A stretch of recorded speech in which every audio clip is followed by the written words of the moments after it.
Hi, my name is Tomás Cabezón Pedroso, and today I'm going to present my final project of my course Generative Systems, in which I try to explain how computers and deep learning models such as variational autoencoders or VAs can help us in the design exploration. For this project, I based myself in my previous work of Homework 3, in which I generated a very simple generative algorithm that rotates a curve, the zero curve around an axis to generate different outputs, as we can see here.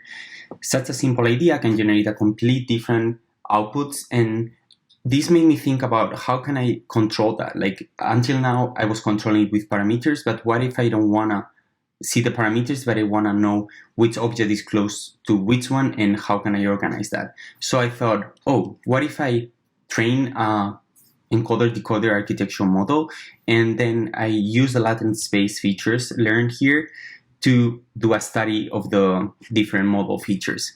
And that's what I did.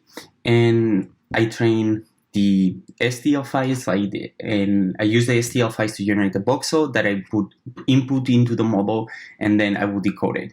Then once the model is I will use this complete circle to find the losses, and then once I have a completely trained model, I will only use the encoder to encode the different objects that I generated into latent space and generate a study that I will later compare with the parameters that I was using. Once I did that, I did a latent space of those 128 features that I present here as a big vector.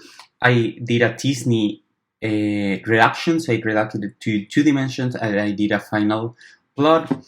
And to make it more visual for this video, I made an image. This is the actual, all the 3,000 different objects that I used for this study. I plotted them as a mesh, so we can see here, if I zoom in the image, we can see here how smaller objects are closer to each other and how they are arranged. We can see that in this part there are smaller, and the other elements, the taller ones, are, for example, in this area, like closer elements and similar elements will go closer to each other. And I think this is an interesting way for exploring design possibilities and design space. And this made me think, oh, but how can I make it even better? And I did this website where I also inputted the different, let's see if it loads, the different colors for the different clusters I did. And here the user can zoom in and see the different objects. And then if they click on one, it appears. So this is a very interesting way, and I think very interactive way to find these possibilities. And for future projects, I think this is a nice starting point to evaluate different design possibilities and see how to organize it and how to be able to take a better decision on what's the final output. Or if we're looking for a concrete shape, it's easier to find it this way because we know in which direction we should move for each thing. So yeah, that's my project. Thank you very much, and I hope you like it.